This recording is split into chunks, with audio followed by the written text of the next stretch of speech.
E uma pessoa está pedindo que a gente explique o que acontece com a nossa essência crística quando fazemos a comunhão. Bem, o que acontece com a nossa essência crística são coisas tão infinitas que seria uma ousadia dizer o que ela está sentindo naquele momento. Mas eu acredito que quando nós fazemos uma verdadeira comunhão nesse ritual externo, quando esta comunhão é verdadeira, esta consciência crística se confirma como contato com a personalidade. E se essa consciência crística faz algum movimento, a personalidade deve se sentir fortalecida. Agora, essas coisas não são padrões e cada ser deve ter a relação que lhe cabe com a própria consciência, não? Se ele a busca e se ele mantém como prioridade na vida o seu contato com ela. Porque essa essência que nós temos, esse lado essencial nosso, está sempre aí. Ele é como Cristo, está sempre aí. Ele é sempre presente, mas nem sempre nós percebemos, porque nos distraímos, ou melhor, porque nós temos muitas prioridades. E quem tem muitas prioridades não tem uma prioridade. Não é assim? Então, se a gente tem muitas prioridades na vida, a essência crística não é uma prioridade. Ela é uma prioridade entre as outras, se é que é. Mas a essência crística como prioridade é uma coisa. Agora, a gente ter várias prioridades na vida, entre elas a essência crística, como a grande maioria, isso é outra coisa. E isso dá outros resultados. Mas nessas reuniões que tem havido, em Aurora, aqui, e em outros lugares do planeta também, porque se faz esse ritual da comunhão é feito no planeta inteiro, não? Em diferentes formas, em diferentes energias. De forma que muitas pessoas estão fazendo uma verdadeira aprendizagem sobre esse tema. E à medida que vão realizando esse ritual, na medida que vão realizando, vão aprendendo muitas coisas. E vão aprendendo também a amar alguma coisa que antes não amavam. Vão descobrir aspectos do amor em si mesmos que antes não conheciam. Tudo que diz respeito a Cristo diz respeito ao amor impessoal, ao amor incondicional, ao amor universal, ao amor cósmico. É sempre o tema, é sempre o amor. E tudo gira em torno disso. Aliás, no cosmos todo, para quem sabe perceber.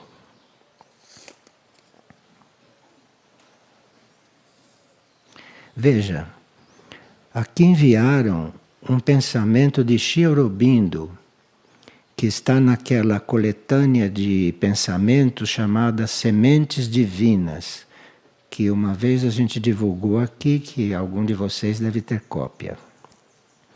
Mas as Sementes Divinas de Sri Aurobindo deve haver também na internet, porque o ashram de Sri Aurobindo é muito operativo na divulgação dessas sementes. E aqui enviaram a seguinte: o maior teste do amor e da devoção é quando eles ardem tão intensamente na ausência como na presença. Está falando a mesma coisa. Sri Aurobindo disse que o maior teste de amor e de devoção que nós podemos fazer sobre nós mesmos é se o amor e a devoção permanecem sempre. A gente sinta ou não a presença, percebe? Então, isso de estar buscando a presença, de precisar da presença para confirmar muitas coisas, isso são coisas para nós que somos principiantes. Mas um espírito adiantado não precisa sentir a presença para sentir amor e devoção por ele. Não precisa. Mesmo que não sinta nada, mesmo que seja árido, que não perceba nada, ele tem amor e devoção pela presença divina. Isto é que a gente precisa aprender com aqueles que são maduros. E não ficar percebendo se sente ou não sente isto ou aquilo.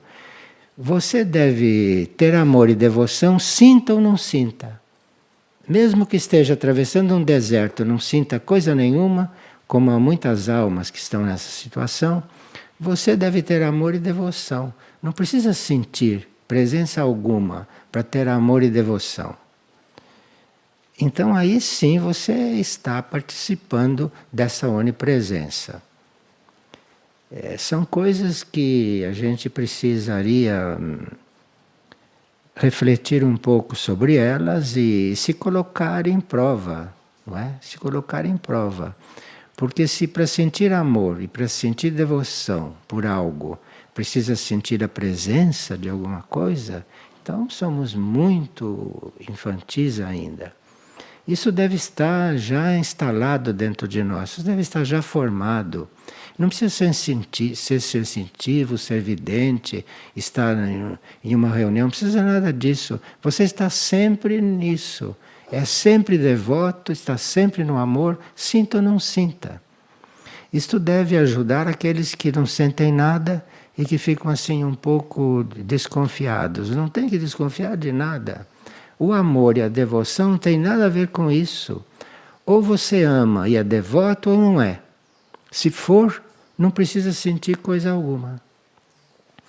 E esses trabalhos grupais, esses trabalhos de união, não é? Para que se forme um canal, para que aconteça alguma coisa no plano da energia, alguma coisa que seja útil para o planeta, não? Que o planeta está precisando muito. Vocês têm lido as transmissões diárias e têm percebido o quanto o planeta está precisando, né? Quanto o planeta está precisando de redenção e o quanto o planeta está precisando de socorro, de ajuda. Esta é uma humanidade cega, que não tem a menor noção da sua própria situação. E isto produz uma situação bastante obscura no planeta. E aqueles que oram e aqueles que atendem a esses pedidos de oração e fazem esta oração de um ponto de vista bem impessoal, de um ponto de vista bem não egoísta, mas fazem esta oração por fazer, porque está sendo pedida, então eu vou fazer a oração. E a oração é para aquilo que for mais necessário. Eu não tenho nenhuma predileção. A minha oração é para aquilo que precisar. Então, se vocês procuram perceber essas coisas, aí então vocês vão ter mais amor, mais devoção, sem precisar que nada aconteça. E quando as mônadas começam a influenciar as almas, e as almas começam a olhar lá para cima, em vez de olhar aqui para baixo, as almas começam a olhar lá para cima, então a personalidade vai ficando nesta situação de uma certa segurança, sem saber por quê. Porque se já sentia a presença da alma, pode ser que não sinta mais, porque a alma está voltada lá para o que é real, né? Não aqui para baixo. Então está voltada lá para o que é real. E a personalidade deve perceber isto, deve saber isto, e ela se treinou, se ela se preparou, nesses momentos ela já é amor e já é devoção, não precisa de mais nada.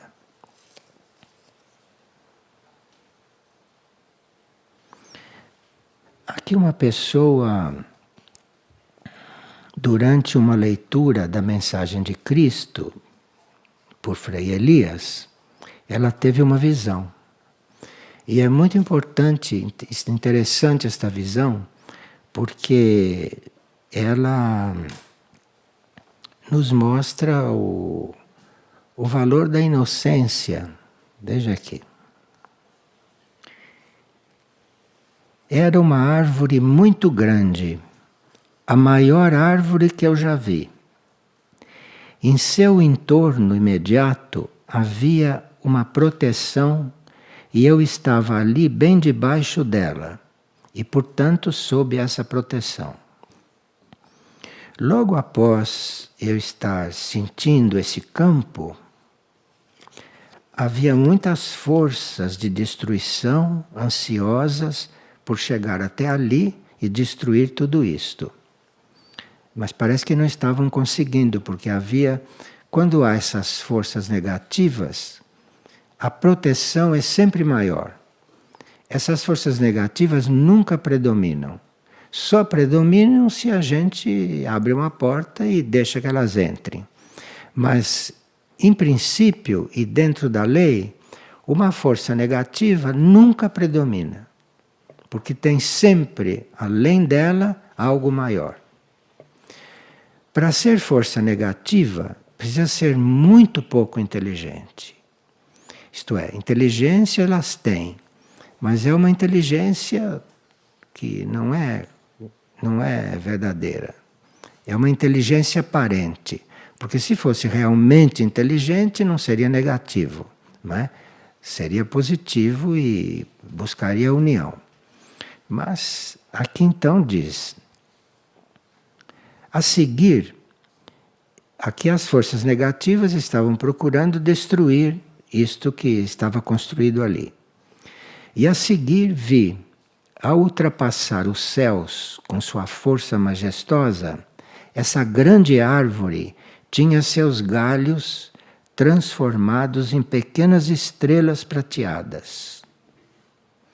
E muitas crianças brincavam com essas estrelas. E quando ela viu que as crianças estavam brincando com as estrelas, a visão desapareceu. Para mostrar a ela, não é?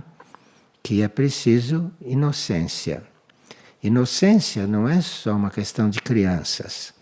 Porque uma criança pode ter vindo de encarnações onde ela não era nada inocente, e ela é criança aqui, mas não é nada inocente. Mas há também o símbolo dessa inocência representada pelas crianças. Porque há entre as crianças aquelas que têm uma certa inocência.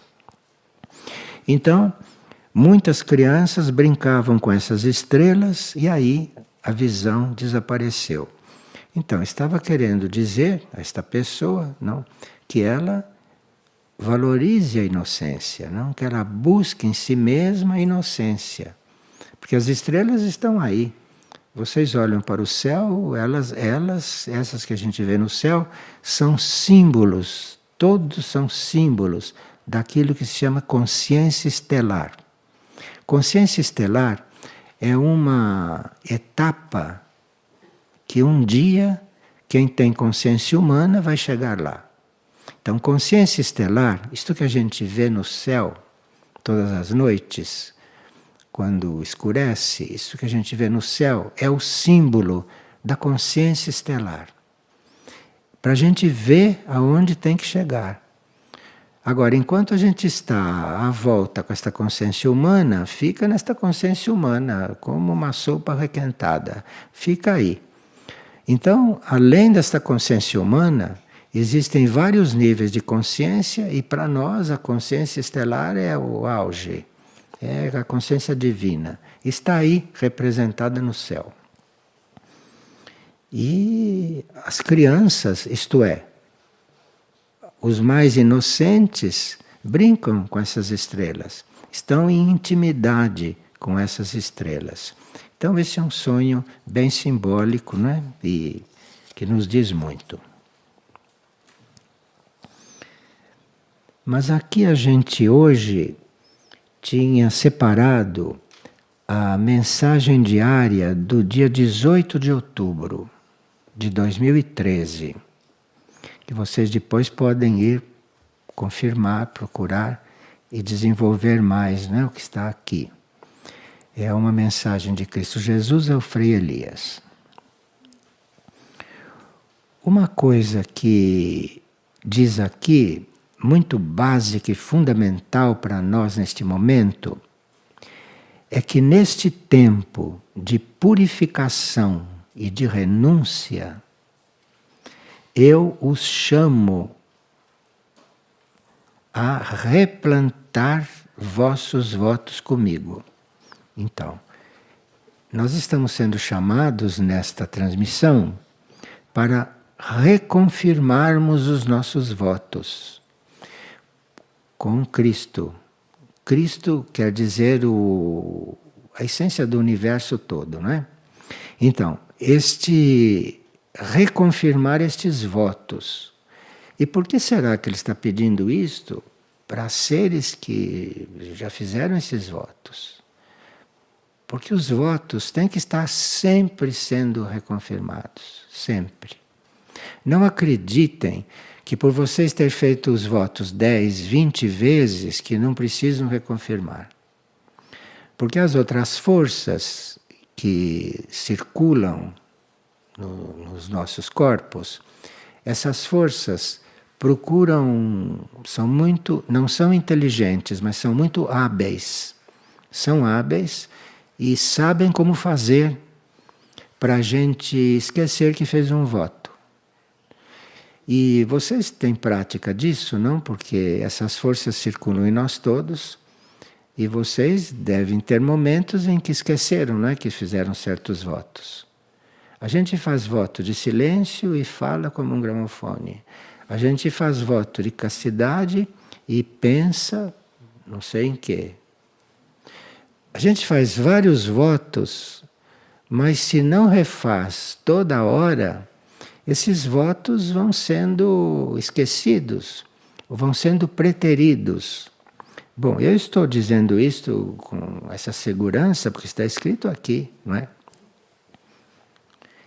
Em este tempo de purificação e de renúncia, eu os chamo a refazer vossos votos comigo. Todos terão sempre um espaço de luz no meu coração. Mas para que a minha tarefa se cumpra, os meus soldados, em verdade, deverão estar definidos. Definidos não quer dizer que fez um voto. Pois o voto primeiro é um batismo, depois vem outros votos. Depois você tem que refazer. Não é? Aí você vai se definindo. Então, todos terão sempre um espaço de luz no meu coração.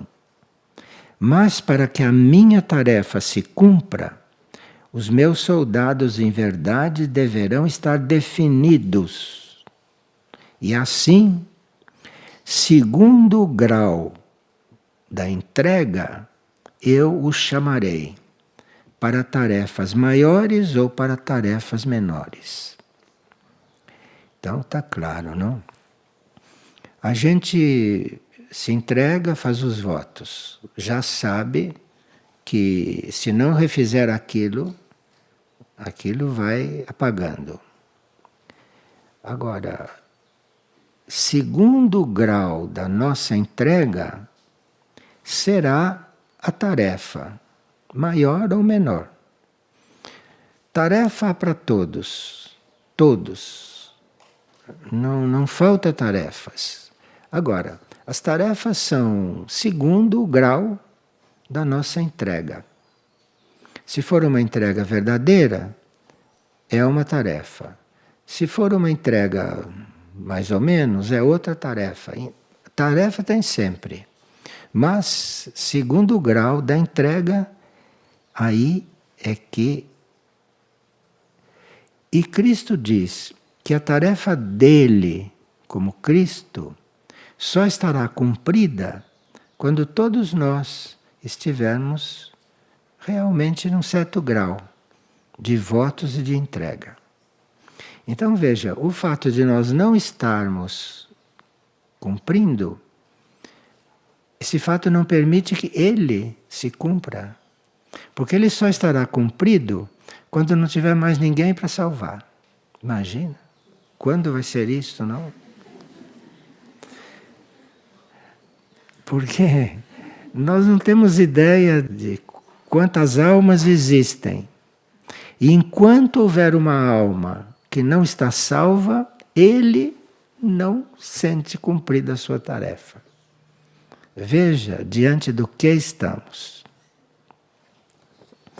E aqui ele diz: estou aqui no silêncio, meditando sobre vossas vidas. E meditando sobre o que vai acontecer daqui a pouco. Eu os convido a assumir os votos. O voto que tenha feito, pequeno, grande, o voto que fez. Eu os convido a assumir os votos de uma maneira humilde e simples. Que cada um, segundo sua definição diante de mim, se coloque no grau do serviço que lhe cabe. Porque os meus olhos misericordiosos sempre os mirarão com amor e compaixão. Isto é, a gente não deve temer, nem deve não ser humilde, de não se colocar no grau de serviço que pode fazer. Isto você não fazer o que deve porque quer fazer uma coisa maior, isto chama-se orgulho. E chama-se ignorância. Ele está pedindo, não está pedindo nada demais para ninguém. Ele está pedindo que cada um assuma e cumpra a tarefa que lhe cabe. Isso de não assumir a tarefa que lhe cabe, de não fazer a tarefa que lhe cabe, porque gostaria de fazer coisa mais importante, coisa maior, gostaria de salvar o mundo. Nenhum de nós vai salvar o mundo. Então, trata-se de cumprir a tarefa que está na sua frente para ser cumprida.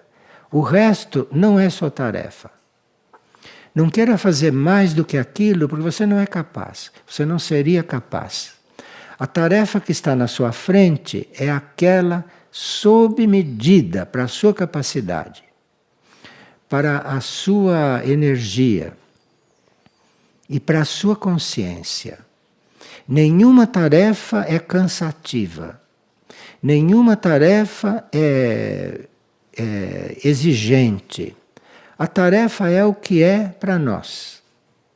Agora, se você não quer isso que está na sua frente, quer outra coisa, e isso que está na sua frente não é prioridade como tarefa, você visa outras coisas com a sua mente ou com o seu orgulho, isto aqui ele está dizendo que quem sofre é ele, porque ele é que não se realiza. Porque enquanto houver uma alma nessas condições, ele também não está realizado. Esta mensagem, ela é um pouquinho oculta, não, porque não é isto que está escrito aqui. Aqui está escrito uma coisa que a gente vê que nas entrelinhas está isso. Mas esta tem seu lado oculto, mas isso é uma das mensagens mais importantes para nós, entre todas as que chegaram. Porque todos nós um pouco temos este problema. E aqui está claro. Esse bendito dia 18 de outubro, não sei o que estava passando por aí, que imprimiu esta mensagem. Veja aqui. Mas ele disse que, assim mesmo, os meus olhos misericordiosos sempre os mirarão com amor e compaixão. Agora, o segundo ponto importante que tem aqui é o caminho do discipulado. Nós já sabemos, né? Ele já explicou em mensagens anteriores, Maria também, o que é o caminho do discipulado.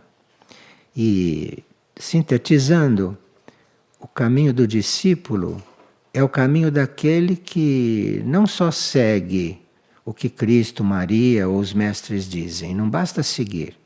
Precisa seguir e ser. Isto que é um discípulo. Só seguir, qualquer aluno que queira passar de ano, segue. Qualquer aluno que queira nota boa, segue. E fica com a consciência tranquila. Porque tem uma consciência pequenininha assim, então fica tranquilo só porque segue. Mas não basta seguir. Precisa seguir e ser. Ser e difundir. E difundir com a própria vida. Difundir com o próprio ser. Então, o caminho do discipulado, que é isso, não? É cumprir, viver aquilo que diz que segue. Então, o caminho do discipulado nesses tempos é só para os que se animem a morrer todos os dias para si. Você vê, a gente nunca está morto completamente. Todos os dias tem que estar morrendo. É como aquela outra coisa. Todos os dias você tem que ir fazendo votos. Você pensa que fez o voto, mas não fez. Você pensa que morreu para si, mas não morreu. Fazer voto e morrer para si é uma coisa permanente. Não pode entrar nada aí no meio, porque senão interrompeu o processo. E você não se deu conta. E fica vivendo como todo mundo, sem perceber.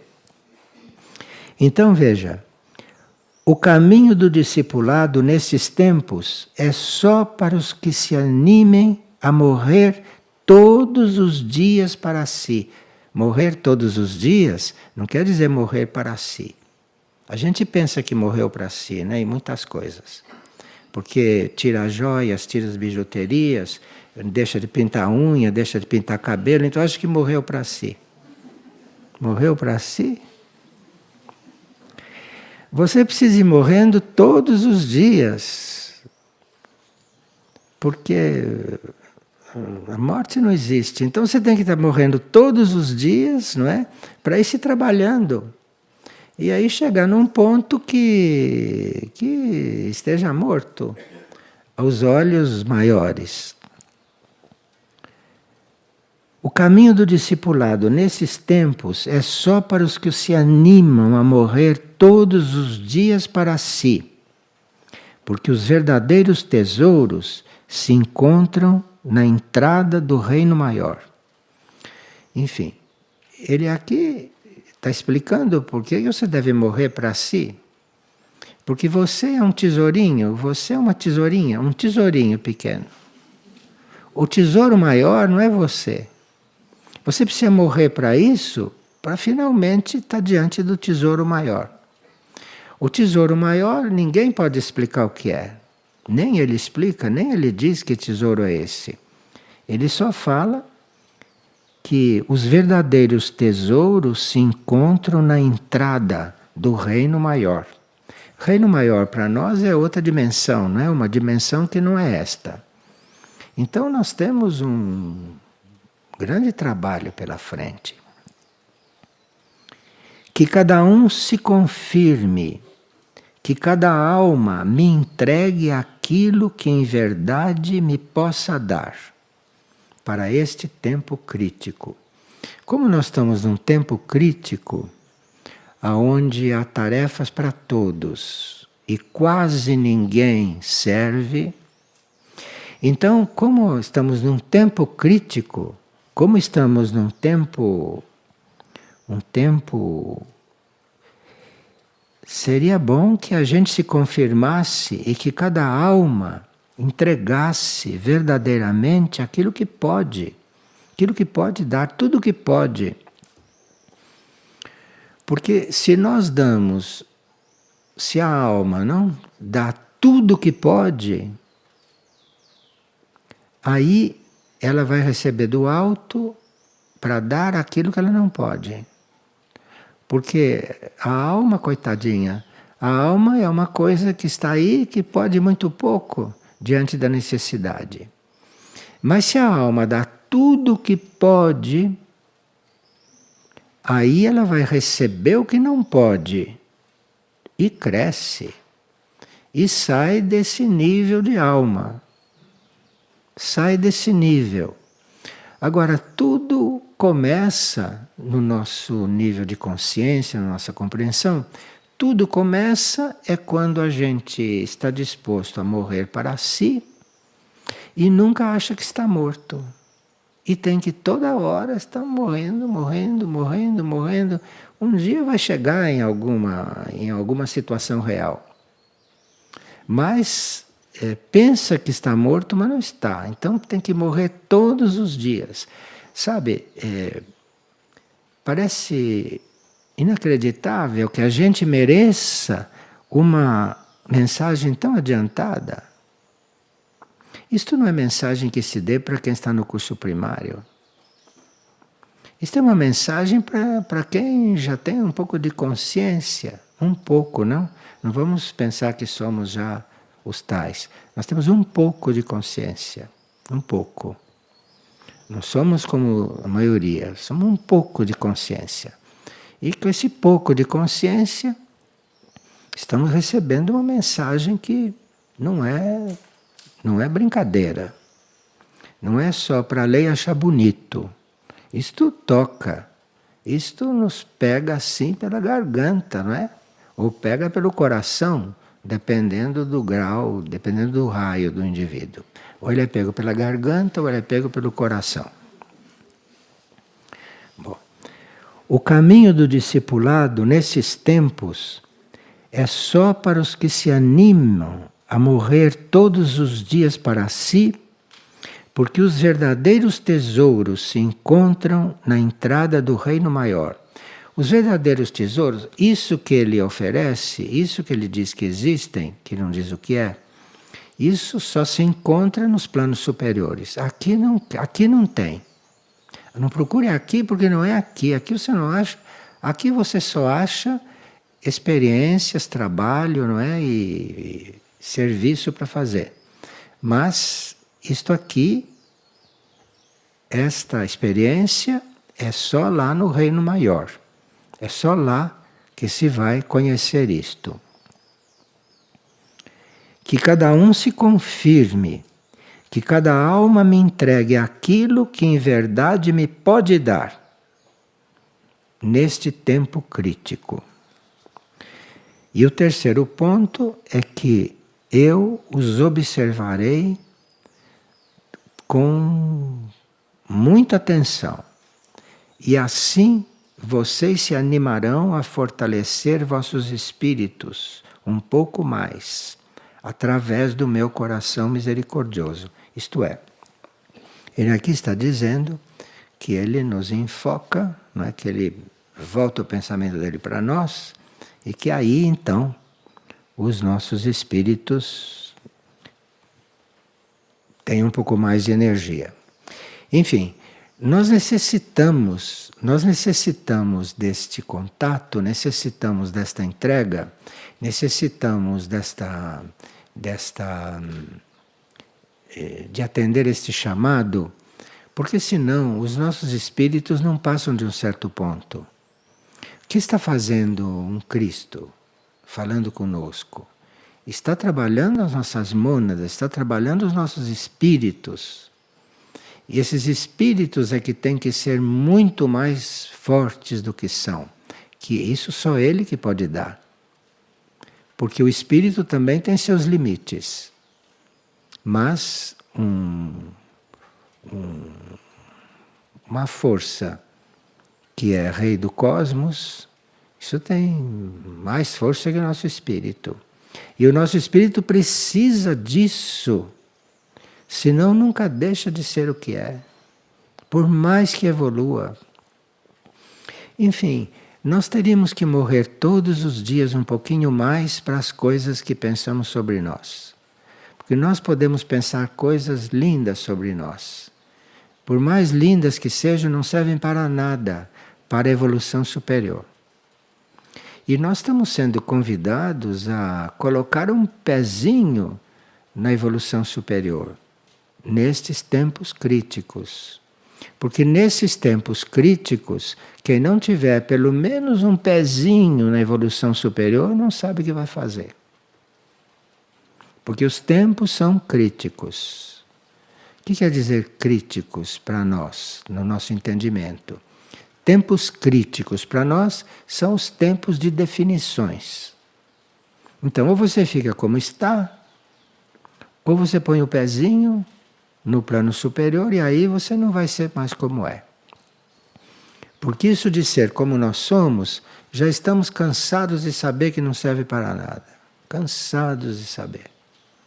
Então é preciso pôr o pezinho no plano superior, né? Nem que seja com a imaginação, mas para poder permitir que aconteça alguma coisa. Mas enfim, primeiro, tempo de purificação e de renúncia, tempo de confirmar os votos,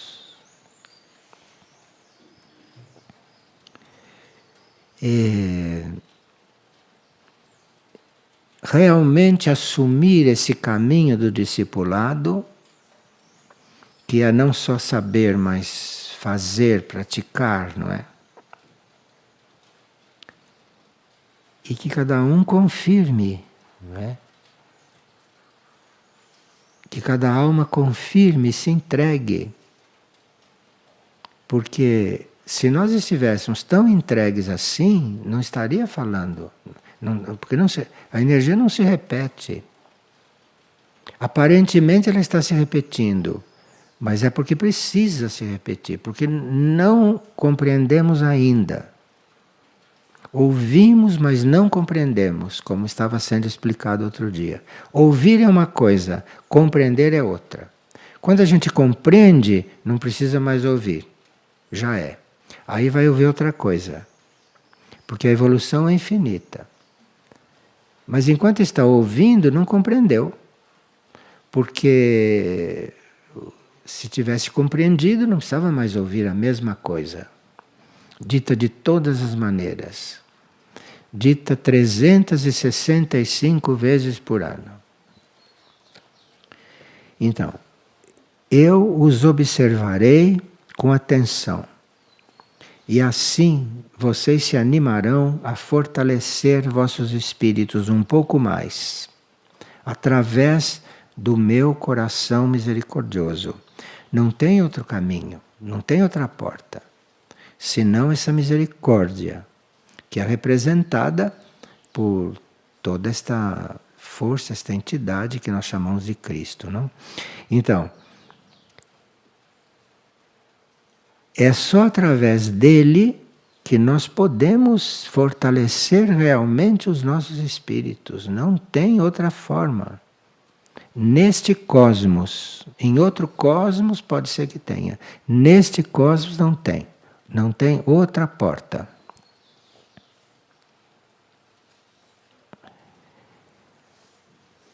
Agora, quando nós respondemos, simbolicamente é como se o olhar dele viesse sobre nós. E é com esse olhar que o nosso espírito cresce. Mas se nós não vamos na direção dele, se nós não entendemos o que está sendo colocado, porque tem gente que ouve, mas não pensa que entende, mas não entende. Se nós não entendemos o que está sendo colocado, se nós não entendemos que temos que morrer todos os dias, até chegar no ponto. Enquanto não entendermos isto, enquanto tivermos procurando viver, renascer todos os dias, renascer das cinzas todos os dias, estamos marcando passo. Porque não se trata de renascer de cinza nenhuma, se trata de você morrer todos os dias. Não está morto ainda direito. É isso que está escrito aqui. Não com essas palavras duras. Isso que está escrito aqui. Então tem esses 3 pontos. E vocês são convidados então a irem buscar. 18 de outubro de 2013. E numa próxima oportunidade, nós vamos estudar dia 20 de outubro. Que aí é outra cena que se abre diante de nós. dia 20 de outubro, ele fala sobre a caridade. E aqui nós precisamos estar um pouco mais treinados em caridade. E isso vamos estudar na próxima vez. Mas vocês, se aceitam essa sugestão, vão se debruçar sobre este dia 18 de outubro de 2013, procurando extrair daqui o máximo que puderem. Porque tem muitas coisas aqui nas entrelinhas, que a gente só vai percebendo à medida que vai se doando, à medida que a gente vai se doando aquilo que entende. Então entende uma coisa, se doe aquilo. Procure ser aquilo, aí vai vendo outra. E esse dia 18 é realmente um grande depósito de coisas sublimes e de estados novos para nós, tá bom?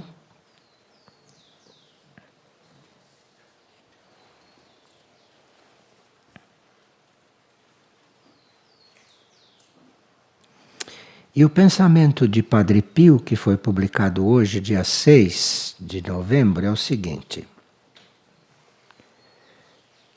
ao primeiro sinal de tentação, desvie dela seu pensamento e recorra prontamente a Deus. Quer dizer, a gente ouviu tudo isso, né? O primeiro sinal de que quer tirar sua mente disso para você não dar um passo, então o primeiro sinal de tentação, desvie da tentação seu pensamento e recorra prontamente a Deus. Quer dizer, cada vez que vem esta ideia de não ouvir, ou de duvidar, ou de criticar,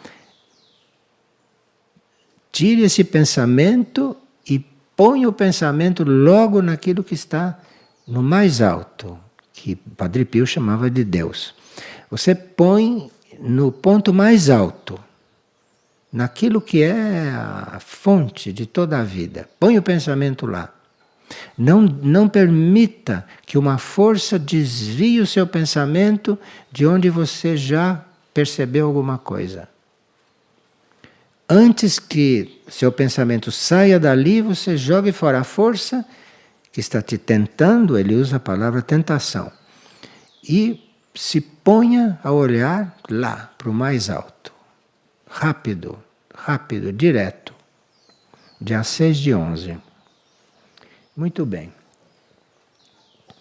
Nós estamos numa escola um pouco exigente, mas é uma exigência que é uma graça.